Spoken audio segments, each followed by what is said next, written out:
तो हेलो दोस्तों, आज मैं बहुत ही इम्पोर्टेंट जानकारी देने वाला हूँ। तो जैसा कि आप जानते हैं, रिएक्ट एप्लीकेशन में मैं एक जो फंक्शनैलिटी है मैं उसके बारे में डिस्कस करूँगा। तो जैसा कि आप जानते हैं कि ये बहुत ही कॉमन और बहुत ही इम्पोर्टेंट ये फंक्शनैलिटी है कि हमारा बहुत सारे प्रोजेक्ट में ये ऐसा रिक्वायरमेंट होता है कि कोई एक रो है, राइट? ये फॉर्म फील्ड है। तो उस रो को डायनेमिकली हम ऐड कर सकते हैं। प्लस सपोजेट की है, तो प्लस की पर मैं क्लिक करूँगा तो एक और रो जनरेट हो जाएगा। और यहाँ पे ये माइनस बटन है, यानी कि इस पे मैं क्लिक करूँगा तो डिलीट हो जाएगा। जितना टाइम यहाँ पे मैं प्लस करूँगा उतना टाइम जो है ये डिलीट का मीन्स ये न्यू रो जो है क्रिएटेड हो जाएगा, न्यू फील्ड जो है क्रिएट हो जाएगा। ठीक है, तो इसको हम रिएक्ट में कैसे बनाएंगे इसके बारे में हम विस्तार से जानेंगे इस वीडियो में। तो बेसिकली इसके बारे में आज हम बताने वाला हूँ। तो जितना भी रो चाहें वो जनरेट कर सकते हैं। ये फॉर्म फील्ड जो है वो डायनेमिकली यहाँ पे क्रिएट हो रहा है, और अगर चाहें तो डिलीट कर सकते हैं। रिएक्ट में ज़्यादातर ऐसा प्रॉब्लम आता है कि सपोज़ दैट आप इसको कुछ भी यहाँ पे टाइप कर दिए, राइट? अगर आप इसको डिलीट करेंगे तो क्या होता है ना, लास्ट रो ही डिलीट होता है। ये देख सकते हैं लास्ट रो, तो ये लास्ट रो ही डिलीट होता है। अगर हम इस पर डिलीट करते हैं तो ये वाला रो डिलीट होना चाहिए। तो देख सकते हैं DCFSDF में जो टाइप किया, मैं इसको डिलीट करने वाला हूँ। देखिए वही रो डिलीट हुआ, यानी कि सब कुछ प्रॉपरली हमारा अच्छी तरफ से काम कर रहा है। और ये कैसे काम कर रहा है इसको कोड के माध्यम से हम समझेंगे रिएक्ट में। ये बहुत ही इम्पोर्टेंट फंक्शनैलिटी है, और इस एग्जांपल के माध्यम से आपको रिएक्ट में बहुत कुछ सीखने को मिलेगा। मैं आपको एक चीज़ और बता देना चाहता हूँ कि अगर आपको इसका कोड चाहिए तो कोड मैं गिटहब के जो मैं वीडियो के ट्यूटोरियल में मैं ये गिटहब का लिंक दे दूँगा। ये लिंक देकर आप जो है इस कोड को आसानी से समझ सकते हैं। ये कोड आपके पास अवेलेबल होगा। तो ऑलमोस्ट जितना भी फंक्शनैलिटी है इस प्रोजेक्ट में, इसका कोड आपको यहाँ पे मिल जाएगा। आपको बस टाइप करना है github.com/A, उसके बाद आशुतोष चौबे जिसमें ए कैपिटल सी कैपिटल होगा स्लैश DTR ये कैपिटल नोड रिएक्ट। इसका बैकएंड नोड में बना हुआ है और ब्यूटीफुली ये एप्लीकेशन बनाया गया है, जिसकी मदद से आप बड़े आसानी से आप जो है अगर रिएक्ट सीख रहे हैं तो सीख सकते हैं। अगर आपको किसी प्रोजेक्ट में इम्प्लीमेंट करना चाहते हैं तो इस कोड के माध्यम से कर सकते हैं। तो चलिए इसके बारे में हम अब डिस्कस करते हैं। तो ये हमारा फॉर्म फील्ड है। मैं अपना फ़ोल्डर स्ट्रक्चर थोड़ा दिखा देता हूँ। तो इस एप्लीकेशन में क्या है कि टास्क करके हम टास्क मैं क्रिएट कर रहा हूँ, जिसमें एक डेट फील्ड रहेगा और एक डिस्क्रिप्शन रहेगा। डेट और डिस्क्रिप्शन के बाद अ, उस डेट के लिए मल्टीपल टास्क हो सकते हैं तो और मल्टीपल प्रोजेक्ट भी हो सकते हैं। तो उसके लिए हर एक रो क्रिएट होगा और उसके थ्रू हमारा डेटा सेव हो रहा है। तो चलिए, तो टास्क में गए और ये यहाँ पे देख सकते हैं टास्क फॉर्म है। ठीक है, तो मैं टास्क फॉर्म में जाता हूँ। ये एक क्लास कंपोनेंट है। क्लास कंपोनेंट में एक स्टेट करके मैं एक डिफाइन किया हूँ, मीन्स स्टेट डिफाइन किया हूँ। स्टेट में एक डेट के लिए, डेट फील्ड के लिए एक हो गया। डेट फील्ड के लिए मैं इनिशियली मैं नल लिया हूँ, मीन्स एम्प्टी स्ट्रिंग लिया हूँ। उसके बाद डिस्क्रिप्शन है। और ये जो टास्क लिस्ट है, टास्क लिस्ट में ये सब पार्ट आ जाता है, मीन्स ये जो मल्टीपल रोज हैं वो रोज जो है जो डायनेमिकली क्रिएट हो रहा है वो आ जाता है। तो यहाँ पे देख सकते हैं ये टास्क लिस्ट के अंदर एक इंडेक्स। मैं इंडेक्स को मैं बाद में मैं डिस्कस करूँगा। पहले मैं ये फंक्शनैलिटी कैसे वर्क कर रहा है उसके बारे में डिस्कस कर लेता हूँ। तो अ, उसके लिए मैं एक टास्क लिस्ट करके बनाया हूँ, वो एरे लिया हूँ। ईच एरे में एक इस टाइप का ऑब्जेक्ट रहेगा। उस ऑब्जेक्ट में अगेन ये कुछ वैल्यू जो है होल्ड करता है। तो एक इंडेक्स हो गया। इंडेक्स में इनिशियली मैथ डॉट रैंडम, यानी रैंडमली एक नंबर जनरेट होगा और जो इंडेक्स में रहेगा। प्रोजेक्ट नेम में नल में लिया हूँ, टास्क में नल, टास्क नोट्स में नल और टास्क स्टेटस में नल। ठीक है, बस ये हो गया स्टेट। स्टेट डिफाइन कर लिया। अब हम फील्ड में चलते हैं। यानी कि फॉर्म फील्ड, राइट। तो यहाँ पे एक फॉर्म फील्ड है, फॉर्म है, यहाँ पे देख सकते हैं ये फॉर्म यहाँ पे ओपन हुआ है और क्लोज हुआ है। फॉर्म ऑन सबमिट पे हैंडल सबमिट काम करेगा, ऑन चेंज में हैंडल चेंज काम करेगा। अब यहाँ पे डेट फील्ड के लिए एक कोड लिखा हुआ है यहाँ पे, और ऑलमोस्ट ये जाव बूटस्ट्रैप का क्लासेस हैं। और डिस्क्रिप्शन के लिए ये, और इस रो के लिए ये नीचे लिखा गया है। तो उसके लिए मैं अलग टेबल बना दिए हूँ। तो ये एक टेबल हो गया है, और उस टेबल में टी हेड, उसके बाद टी आर, उसके बाद टी एच, जो भी हमारा टी एच है यानी टी हेड के अंदर, वो इसको डिफाइन कर दिया हूँ कि ये प्रोजेक्ट नेम हो गया, टास्क हो गया, नोट्स हो गया, स्टेटस हो गया, राइट। और टी बॉडी के अंदर ये जो एलिमेंट है, ये जो रो है, रो को मैं अलग पेज में बना दिया हूँ, कंपोनेंट बनाकर अलग पेज में उसको डाल दिया हूँ, ठीक है। तो ये टास्क लिस्ट करके एक कंपोनेंट है बेसिकली। तो उस कंपोनेंट में हम जाएंगे, और एज अ प्रॉपर्टी मैं कुछ पैरामीटर को पास कर रहा हूँ। तो देखिए एक ऐड हो गया। जब हम ऐड पे क्लिक करते हैं, ये किसके लिए है मैं वो थोड़ा बता देता हूँ। ये प्लस पे आइकन पे क्लिक करते हैं तो एक हमारा मेथड कॉल होता है। मेथड बेसिकली यहाँ पे कॉल हो रहा है। जब हम ऊपर जाएंगे तो यहाँ पे ऐड रो करके उसी टाइप से डिलीट करेंगे तो एक हमारा मेथड कॉल होगा।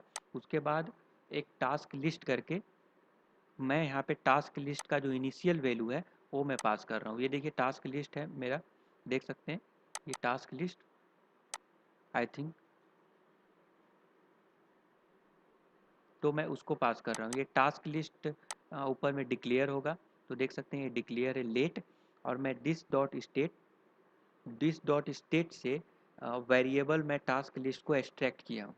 मीन्स JSX में आप इस प्रकार से लिख सकते हैं, दिस डॉट स्टेट, उसके बाद डॉट टास्क लिस्ट करके आप एक वेरिएबल में भी स्टोर कर सकते हैं, और ऐसे लेट और ऐसे करके भी एक एक जो ऑब्जेक्ट, मतलब ये जो स्टेट ऑब्जेक्ट है उसको ऐसे भी ले सकते हैं एज अ वेरिएबल यूज करना चाहते हैं। तो सपोज दैट स्टेट में अगर नोट्स हो गया, डेट हो गया, डिस्क्रिप्शन, अगर सभी को लेना होता तो आप कुछ इस प्रकार करते, let, notes, date, description, task list, उस सारे का वैल्यू जो है एक्सट्रैक्ट हो जाता। तो ये टास्क लिस्ट का वैल्यू यहाँ पे मिल जाएगा, और इसमें हम as a property, as a props हम पास कर देंगे इस कंपोनेंट में टास्क लिस्ट। अब टास्क लिस्ट में आते हैं। अब यहाँ पे मैं क्या किया हूँ कि टास्क लिस्ट यहाँ पे देखिए मैं पास किया हूँ एक टास्क लिस्ट मैं यहाँ पे क्रिएट कर देता हूँ।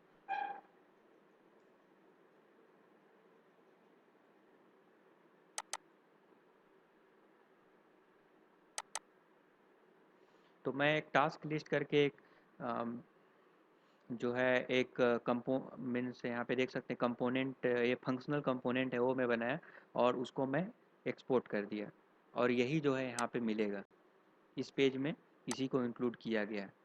देख सकते हैं ये है आपका टास्क लिस्ट, यहाँ पे इंपोर्ट किया गया है। इंपोर्ट करके अब यहाँ पे क्या होगा कि यहाँ पे प्रॉप्स है, एज अ प्रॉप्स हम वैल्यू को ले आए, प्रॉप्स डॉट टास्क लिस्ट जो हम पास किए थे, डॉट मैप। मैप जावा स्क्रिप्ट में बहुत ही बेहतरीन फंक्शन है। इसके थ्रू जो है आप लूप चला सकते हैं। तो बेसिकली ये एरे में ईच ऑब्जेक्ट के लिए हमारा वैल्यू देगा, और किस इंडेक्स से वैल्यू आ रहा है वो दो चीज़ यहाँ पे देगा। तो दो को एज अ पैरामीटर यहाँ पे पास किया गया है। ये एक देख सकते हैं ये एरो मेथड है, मीन्स एरो फंक्शन है। दो एरो फंक्शन की मदद से यहाँ पे वैल्यू वैल्यू मतलब ये हो गया इस एरे में, ये फर्स्ट ऑब्जेक्ट उसका वैल्यू हो गया, और उसका इंडेक्स उसका आईडी टेक्स्ट हो गया।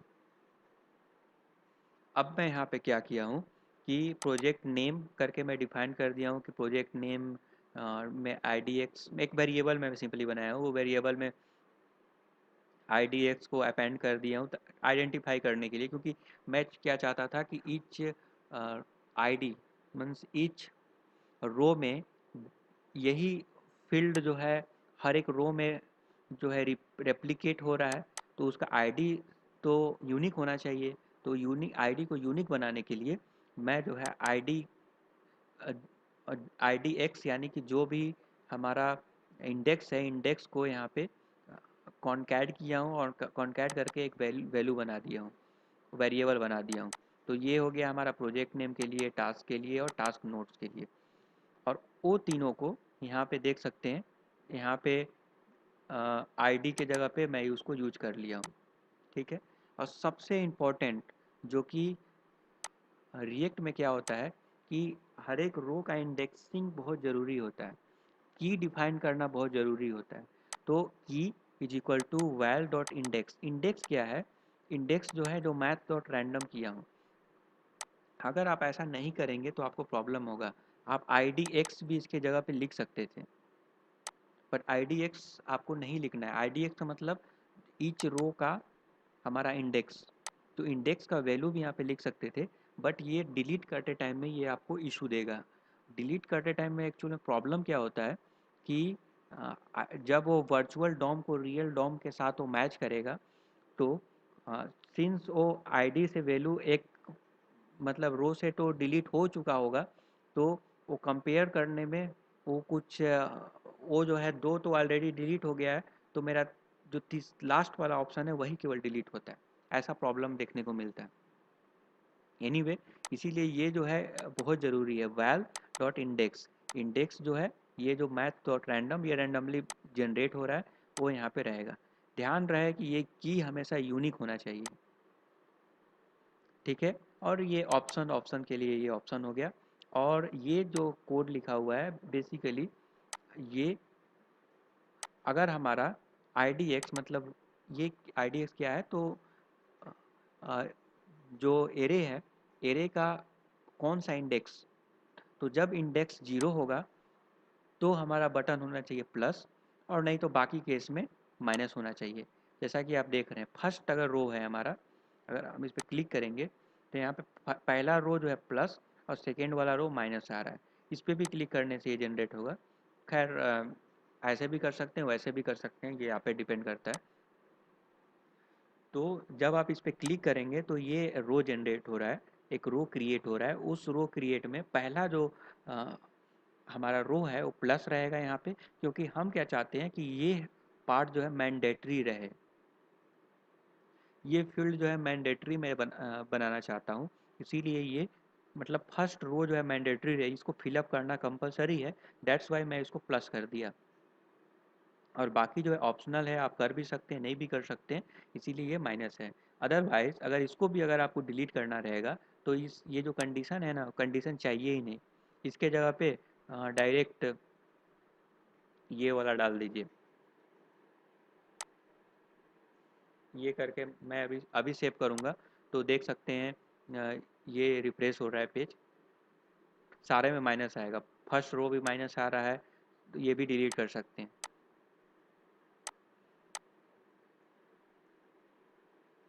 तो इसीलिए ये टर्नरी ऑपरेटर यूज करके एक कंडीशन लगाया गया है कि अगर हमारा जो इंडेक्स है, इंडेक्स का वैल्यू 0 होगा, उस केस में जो है हमारा प्लस बटन रहेगा, अदरवाइज माइनस बटन रहेगा। ठीक है, बहुत सिंपल है और ये कोड तो आपको मिल ही जाएगा। तो कोड कैसे कहाँ मिलेगा मैं बता देता हूँ। आपको जाना है माई ऐप को ओपन कीजिए। स्पेसिफिक किसी कोड के बारे में बात कर रहा हूँ। उसके बाद SRC फोल्डर के अंदर आपको जाना है। उसके बाद कंपोनेंट के अंदर जाना है। उसके बाद है टास्क। टास्क के अंदर यही दो फाइल है, टास्क फॉर्म और टास्क लिस्ट। ये फाइल को आप बड़े आसानी से अपने प्रोजेक्ट में इसकी मदद से यूज कर सकते हैं। ये तो हो गया। अब मैं क्या करने वाला हूँ, जब मैं क्लिक करता हूँ इस बटन को, और जब मैं ऐड के लिए क्लिक करता हूँ और जब मैं डिलीट के लिए क्लिक करता हूँ, तो ये ऐड और डिलीट काम कैसे करता है तो मैं उसके बारे में अभी बताने वाला हूँ। तो जनरली यहाँ पे क्या होता है, क्या हो रहा है कि जब मैं क्लिक कर रहा हूँ तो प्रॉप्स, प्रॉप्स मतलब प्रॉपर्टी, कौन सा प्रॉपर्टी, तो ये ऐड मेथड को यहाँ पे कॉल कर रहा हूँ, मीन्स उसको एक्सेस कर रहा हूँ। जब मैं ऐड के लिए ऐड और डिलीट के लिए डिलीट, क्यों? क्योंकि एज अ प्रॉपर्टी मैं उसको पास किया हूँ। यहाँ पे आप देखिए, यहाँ पे एज अ प्रॉपर्टी ऐड के लिए दिस डॉट ऐड, और डिलीट के लिए this dot delete bind this. ठीक है, तो ये काम क्या कर रहा है मैं उसके बारे में अभी बताने वाला हूँ। तो ये एक मेथड है, इसको कॉल करने से एक मेथड कॉल होता है। तो डिलीट के लिए और ऐड के लिए मैं दोनों का मेथड मैं आपको दिखाता हूँ। तो आप आ जाइए यहाँ पे ऐड और डिलीट। ये ऐड कैसे काम कर रहा है, चलिए उस पर एक नज़र डालते हैं। ठीक है, तो यहाँ पे दिस डॉट सेट स्टेट, और इसमें एक उसमें एक आप देख सकते हैं एरो फंक्शन पास किया गया है। इस एरो फंक्शन में एक प्रीवियस स्टेट, ये प्रीवियस स्टेट करके एक पैरामीटर पास किया गया है, और यहाँ पे स्प्रेड ऑपरेटर यूज किया गया है। जी हाँ, ये स्प्रेड ऑपरेटर इसलिए यूज किया गया है क्योंकि मैं ये जो फिलहाल जो करेंट एरे है, मतलब previous state dot task list, मतलब इस टास्क लिस्ट का पहले फिलहाल जो एरे है वो उसके साथ उसके साथ जो है उस एरे के साथ एक और ऑब्जेक्ट जुड़ जाएगा, ब्लैंक ऑब्जेक्ट। मीन्स ब्लैंक ही तो है इसमें, प्रोजेक्ट नेम ब्लैंक है, टास्क ब्लैंक है, तो वो एक जुड़ जाएगा। तो इसके साथ वो जो है कॉपी हो गया। तो अब जो है एक रो बढ़ गया। तो एक रो बढ़ने से क्या होगा कि हमारा यहाँ पर भी एक रो बढ़ जाएगा। जब हम इस पर प्लस पे क्लिक करते हैं तो एक रो यहाँ पर भी एक रो बढ़ जाएगा, उसके अंदर जो भी फॉर्म फील्ड्स हैं वो अप्लाई हो जाएगा। ये बेसिकली ऐड न्यू रो का काम है। उसके बाद डिलीट। मेन प्रॉब्लम आपको डिलीट में ही हो सकता है अगर आप पहले से कोई और ब्लॉग या ट्यूटोरियल फॉलो कर रहे होंगे तो दिस डॉट सेट स्टेट में मैं टास्क लिस्ट लिया और उसको मैं फिल्टर किया जो हमारा डेटा आ रहा है। अब मैं इसको दिखाता हूँ। डिलीट में एक एरो मेथड यूज किया हूँ। एरो फंक्शन में प्रॉप्स डॉट डिलीट, इसके अंदर मैं वैल्यू, ये वैल्यू क्या है, तो ये जो भी वैल्यू है हमारा, जो ये मैप से वैल्यू आ रहा है, उस वैल्यू में बहुत सारे रो हो सकते हैं, राइट। सॉरी, वो वैल्यू में, वो तो ऑब्जेक्ट फॉर्म में है ना वैल्यू, तो बहुत सारे ऑब्जेक्ट हो सकते हैं उसमें। ऑब्जेक्ट जैसे कि ये सब इंडेक्स हो गया, project name, task node, task list, ये सारा कुछ। तो वो उससे मैच कर रहा है तो फिल्टर करेगा। ये एक फ़िल्टर मेथड यूज किया गया है। अब बेसिकली फ़िल्टर के बारे में और अधिक जानकारी बाद में कभी बताऊंगा। फ़िलहाल के लिए मैं बता देता हूँ कि फ़िल्टर मेथड क्या कर रहा है यहाँ पे, कि वो इंडेक्स से जो है एक फ़िल्टर करके वो कंपेयर कर रहा है। मीन्स इस टास्क लिस्ट में जो करेंट हमारा टास्क लिस्ट है उससे फ़िल्टर कर रहा है। अगर वो मैच जो फ़िल्टर कर रहा है इसमें, वो अभी जो करेंट वाला जो हमारा हमारा वैल्यू है वो वैल्यू को छोड़कर बाकी सारा वैल्यू ये टास्क लिस्ट के अंदर सेट हो जाएगा। ठीक है, क्योंकि यहाँ पे कंडीशन लगाया हुआ है कि इंडेक्स जो है not equal to S index. S index basically ये भी एक टाइप से रो लूप चलेगा और एक एक रो को चेक करेगा। जो कंडीशन सेटिस्फाई होगा उसी को जो है यहाँ पे इसमें असाइन कर देगा टास्क लिस्ट में। ठीक है, तो जाहिर सी बात है ये कंडीशन सेटिस्फाई नहीं होगा क्योंकि ये नॉट इक्वल टू है, मतलब नॉट इक्वल टू है वही होगा। तो जो हम पास किए वो मैच करेगा, वो उसको छोड़कर, जो मैच हुआ उसको छोड़कर बाकी सबको कॉपी करके इसमें डाल देगा। और इसका ऐसा करने से क्या होगा हमारा, कि एक न्यू स्टेट हमारा क्रिएट हो गया, न्यू स्टेट हमारा सेट हो गया। ये भी एक मेथड है। दूसरा एक मेथड है कि ऑब्जेक्ट डॉट असाइन, असाइन करना है, और दिस डॉट मतलब करेंट स्टेट में लेकर, ये क्या हुआ है बेसिकली, ये कॉपी किया गया है। ये जो करेंट हमारा एरे है, करेंट एरे के वैल्यू को कॉपी करके इस कांस्टेंट वेरिएबल, मीन्स ये जो वेरिएबल है टास्क लिस्ट, उसमें डाल दिया गया है। और उसके लास्ट इंडेक्स से, मतलब वो इंडेक्स, जो इंडेक्स से यहाँ पे एक्चुअल में ये काम नहीं कर रहा है परफेक्टली, तो मैं इसको इसका ज़रूरत नहीं है तो मैं इसको हटा देता हूँ। अभी भी हमारा परफेक्टली काम करेगा, डोंट वरी। तो चलिए देखते हैं, रिफ्रेश होने दीजिए। इसको मैं क्लिक किया इस पर, टी इसको मैं डिलीट करूँगा।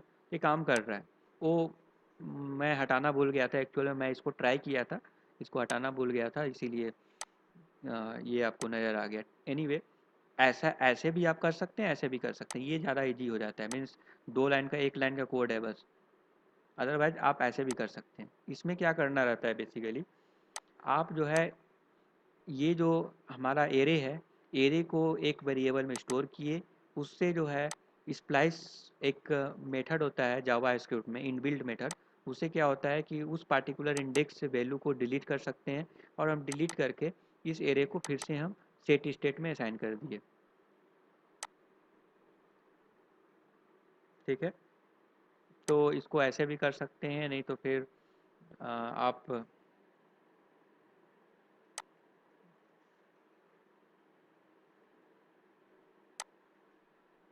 आप ऐसे भी कर सकते हैं। स्प्रेड ऑपरेटर यूज करके आप कॉपी कर सकते हैं सारे जो हमारा एरे है, उस एरे को इस एरे न्यू एरे जो नया एरे बना है उसमें कॉपी कर सकते हैं। ये अलग नाम दे दीजिए थोड़ा, और उससे जो है जो भी इंडेक्स से वैल्यू को हटाना चाहते हैं वो हटा दीजिए, और हटाकर फिर से असाइन कर दीजिए।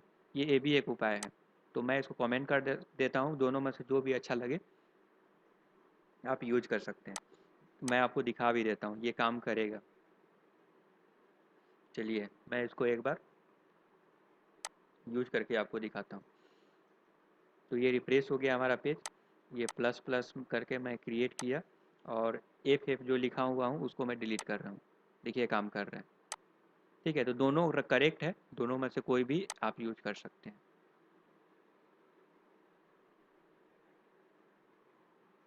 ये हो गया ऐड के लिए और डिलीट के लिए। अब क्या होता है कि जब भी हम फॉर्म का फील्ड को चेंज करते हैं, तो उसका वैल्यू जो है स्टेट में अपडेट होना चाहिए, क्योंकि रिएक्ट क्या है, all about state and props. ऐसे ही कोई भी वैल्यू में वैल्यू असाइन नहीं कर सकते हैं, इसको करने के लिए स्टेट यूज करना पड़ेगा। तो यहाँ पे यहाँ पे लिखा हुआ है ऑन चेंज। ऑन चेंज में this dot handle change, this dot handle change में जाते हैं। दिस डॉट हैंडल चेंज में जो भी वैल्यू आया, e dot target dot name, e dot target no, हाँ इसमें एक दो कंडीशन लगा हुआ है, मैं उसको समझाते हैं आपको। E dot target dot name में अगर प्रोजेक्ट नेम है, टास्क है, टास्क नोस्ट है, और टास्क स्टेटस है, यानी कि ये प्रोजेक्ट नेम, टास्क, टास्क नोस्ट, टास्क स्टेटस, अगर नेम अगर ऐसा अगर है तो उसके लिए ये कॉल होगा, एग्जीक्यूट होगा, और नहीं तो ये। अब मैं आपको बताता हूँ कि इसका मतलब ये है कि वो जो एरे है, वो जो नेम है, वो नेम में इस एरे से, ये एक एरे है, डॉट इंक्लूड, इसमें चेक करेगा कि ये नेम है कि नहीं। सपोज दैट नेम इसमें आते हैं हम, इसमें हमारा आ गया नेम है टास्क। ठीक है, तो ये चेक करेगा जो अभी चेंज हुआ वो जो है इसमें है कि नहीं, तो टास्क मैच कर गया, ये मैच किया तो इस कंडीशन के अंदर जाएगा। अब हम क्या किए, स्प्रेड ऑपरेटर यूज करके टास्क ऑपरेटर, ये जो हमारा टास्क हमारा पहले से जो एरे है, उस एरे को अलग एरे में कॉपी किए। ये देखिए उसका भी नाम जो है टास्क लिस्ट हम दे दिए।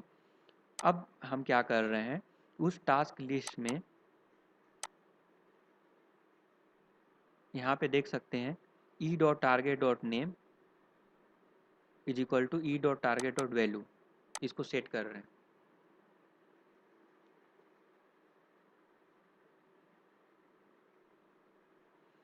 तो ये बेसिकली आप समझ ही गए होंगे। इससे क्या होगा कि जो भी हमारा वैल्यू चेंज हो रहा है वो साइमल्टेनियसली चेंज होता रहेगा ये सब के लिए। ठीक है, तो यहाँ पे हमारा फर्स्ट पैरामीटर है ये एरे। तो बेसिकली ये क्यों है मैं आपको बताता हूँ। सपोज दैट मैं 2 टाइम्स जो है प्लस पे क्लिक किया, हमारा 3 रो जनरेट हो गया। मैं इसमें चेंजेस करूँगा तो 0 1 हमारा फर्स्ट रो हो गया 0 की वाला।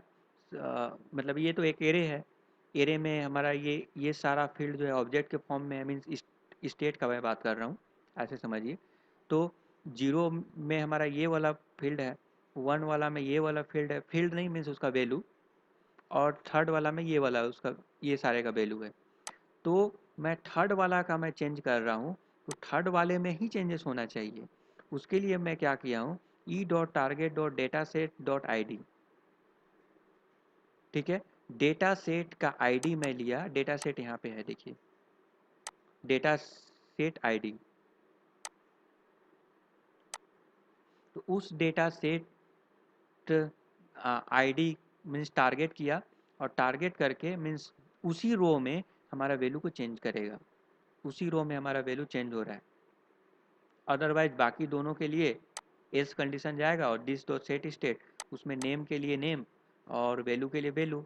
नेम बेसिकली वो नेम कलेक्ट करेगा, नेम जो है, तो यहाँ पे नेम मान लीजिए डेट है, तो डेट हो गया नेम, उसका वैल्यू जो उसका वैल्यू है। ई डॉट टारगेट डॉट वैल्यू करने से वैल्यू आ जाएगा, ई डॉट टारगेट डॉट नेम करने से नेम आ जाएगा। तो उस फील्ड का, उस इनपुट फील्ड का हम नेम चाहे एक्सेस करना तो भी कर सकते हैं, आईडी चाहे तो भी कर सकते हैं, तो ऐसे करके हम एक्सेस कर सकते हैं।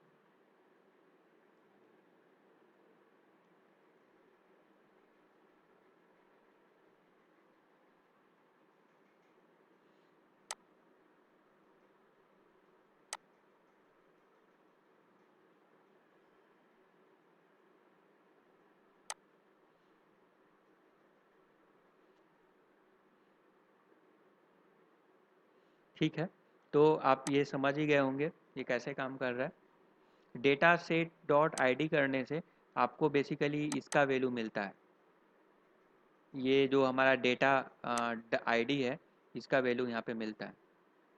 तो आप कंफ्यूज मत होइएगा, सब में देखिए ये लिखा हुआ है, और ये परफेक्टली वर्क कर रहा है, राइट। और तो कुछ है नहीं, फिर सबमिट है। जब फॉर्म सबमिट होगा तो E date dot prevent default, prevent default करता क्या है कि जो हमारा अ, जो जो हमारा इवेंट काम करने वाला है वो काम करना बंद कर देता है, वो ब्लॉक हो जाता है। यानी कि सबमिट इवेंट है, सबमिट इवेंट काम अब नहीं करेगा, E dot prevent default. Prevent default करने से वो जो है उस पे जो भी इवेंट है वो इवेंट काम नहीं करता है, इसीलिए ऐसा लिखा गया है। सबमिट करने से क्या होगा, फॉर्म पोस्ट हो जाएगा, और फॉर्म पोस्ट होने के बाद पेज रिफ्रेश हो जाएगा। बट इसको तो single application, single page application के लिए रिएक्ट का भी इस्तेमाल करते हैं, तो क्यों हम फॉर्म को सबमिट करेंगे। तो इसीलिए यहाँ पे ई डॉट प्रिवेंट डिफ़ॉल्ट किया गया है, और डेटा को यहाँ पे कलेक्ट किया गया है फॉर्म डेटा में दिस डॉट स्टेट। और यूज़र का डेटा बेसिकली लोकल स्टोरेज से हम यूज़र डेटा क्या किए, लोकल स्टोरेज से यूज़र का डेटा हम यहाँ पे ले लिए। यूज़र का डेटा हमारा लोकल स्टोरेज में है, तो अगर हम एप्लीकेशन में जाते हैं और यहाँ पे देखते हैं तो यूज़र और टोकन, यहाँ दो डेटा, दो चीज़ है, तो हम यहाँ से कलेक्ट कर सकते हैं और उसको हम पास कर सकते हैं। अगर कोई डिफ़ॉल्ट ऑथराइजेशन अगर सेट करना है तो हम यहाँ पे एक्सियस डॉट डिफ़ॉल्ट डॉट हेडर से सेट कर सकते हैं। एक्सियस एक लाइब्रेरी है जो कि हमारा एपीआई इंटीग्रेशन के लिए इसका इस्तेमाल होता है। तो इसका इस्तेमाल करके मैं पोस्ट किया फॉर्म को, जिसमें एक यूआरएल में डाला और डेटा डाला, जिस डेटा को हम सेंड करना चाहते हैं। ये बैकएंड में हमारा काम हो रहा है। और उसके बाद देन और कैच दो ब्लॉक होता है, देन और कैच। तो देन में जो रिजल्ट आया उस रिजल्ट को मैं नोटिफाई करा दिया, यहाँ पे मैं सक्सेस के लिए नोटिफाई करा दिया। अगर एरर आएगा तो एरर में ये मेथड हमारा जो भी चीज़ लिखा हुआ है वो कॉल होगा। एरर में सपोज दैट उसका स्टेटस आता है 400 आता है, तो बैड रिक्वेस्ट हो गया, एल्स समथिंग वेंट रॉन्ग, ऐसे करके जो भी मैसेज मैं दिखाना चाहता हूँ मैं दिखा दिया। और एक चीज़ ध्यान रखे कि सपोज दैट ये देन ब्लॉक में अगर इसके अंदर अगर कुछ एरर आता है तो भी फिर कैच ब्लॉक में ही जाता है। ये एक्चुअल में ट्राई कैच की तरह काम करता है। तो अब प्रोजेक्ट के बारे में ऑलमोस्ट सब चीज़ क्लियर हो चुका है, मैं आशा करता हूँ। तो मैं इस फॉर्म को मैं एक बार सबमिट करके मैं चेक कर लेता हूँ कि ये काम कर रहा है कि नहीं। तो मैं डेट में सेलेक्ट किया, डेट कोई भी रैंडमली यहाँ पे मैं कुछ भी मैं यहाँ पे डाल रहा हूँ।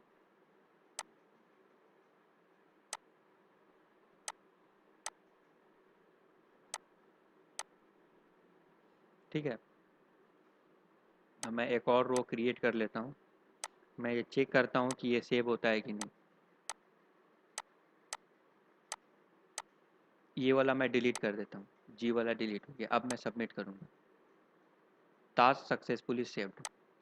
ठीक है, अभी मैं नेटवर्क पे जाता हूँ और ये टास्क है, टास्क में मैं क्लिक करता हूँ, ये मेथड पोस्ट हुआ और ये 201 क्रिएटेड हुआ।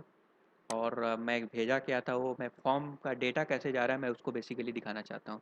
तो फॉर्म डेटा, इस पर मैं क्लिक किया तो मैं इसको थोड़ा एक्सप्लेन कर देता हूँ। फॉर्म डेटा, जो फॉर्म डेटा मैं यहाँ पे भेजा सक, ये देखिए हमारा फॉर्म डेटा है। फॉर्म डेटा में this dot state means state का जो भी चीज़ है वो मैं पास कर रहा हूँ। तो डेट हो गया, जो मैं डेट सिलेक्ट किया था, ये जो मैं डेट यहाँ पे सिलेक्ट किया था, और डिस्क्रिप्शन बेसिकली वो है यहाँ पे। यहाँ पे डेट हो गया, यहाँ पे डिस्क्रिप्शन और टास्क लिस्ट।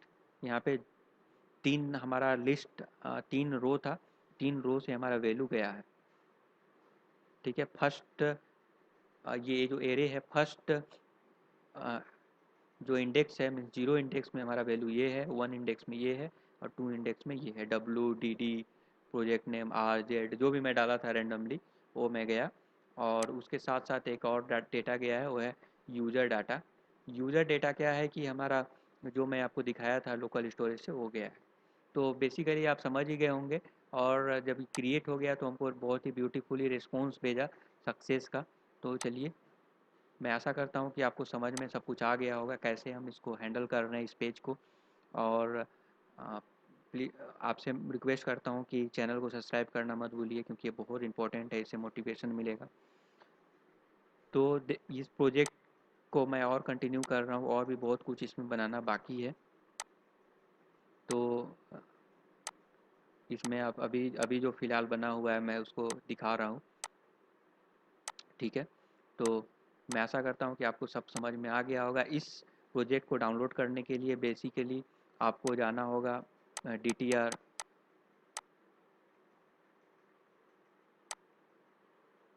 आपको इस रिपोजिटरी में जाना पड़ेगा, DTR नोट। यहाँ पे मैं इसका डिस्क्रिप्शन में भी लिंक दे दूँगा। और ये तो आपका अभी मैं डिस्क्राइब किया इस दो फील्ड के बारे में। नोड जेएस का डेटा, नोड जेएस का आपको जो कोड है वहाँ पे मिलेगा बैकएंड इन नोड, और हमारा फ्रंट एंड का पार्ट जो है माई ऐप में मिलेगा। और मैं आपको बता देना चाहता हूँ कि जब भी आप इस प्रोजेक्ट को इंस्टॉल कीजिएगा मीन्स डाउनलोड कीजिएगा तो उसमें npm इंस्टॉल कमांड रन करना मत भूलिएगा, अदरवाइज़ ये काम नहीं करेगा। और बैकएंड के लिए एक चीज़ और करना पड़ेगा, उसके लिए मोंगो डीबी आपको इंस्टॉल करना पड़ेगा। अगर मोंगो डीबी इंस्टॉल नहीं है तो ये सेव और लॉगिन का फंक्शनैलिटी काम नहीं करेगा, क्योंकि आपके सिस्टम में नोड जेएस इंस्टॉल होना चाहिए। क्योंकि मेरा तो देखिए पहले से लॉगिन है, इसीलिए मैं इस पेज को मैं एक्सेस कर पा रहा हूँ। अगर आपका लॉगिन नहीं है तो आप कैसे एक्सेस कीजिएगा। तो मैं आपको बता देना चाहता हूँ कि लॉगिन करने के लिए आपको जो है आपको ये मैं दिखा देना चाहता हूँ कि मोंगो डीबी इंस्टॉल करना पड़ेगा। मोंगो डीबी आपका पोर्ट नंबर 27017 पे रन होना चाहिए, local host Mongo dB. Mongo dB install है और npm इंस्टॉल करने के बाद, npm इंस्टॉल करने से आपका जो भी पैकेज मैं यूज किया हूँ वो इंस्टॉल हो जाएगा। और मोंगो डीबी इंस्टॉल कर लीजिए, उसके बाद सक्सेसफुली इस प्रोजेक्ट को रन कर पाइएगा और उसमें बहुत सारा चीज़ आपको देख सीखने को मिलेगा। और डेफिनेटली ये प्रोजेक्ट मैं अच्छे से बना रहा हूँ। मीन्स मैं ये प्रोजेक्ट आपको डेमो पर्पज़ के लिए ही बनाया हूँ, क्योंकि ये अक्सर जो है इसका रिक्वायरमेंट प्रोजेक्ट में देखने को मिलता है। तो चलिए, अभी के लिए इतना ही। धन्यवाद।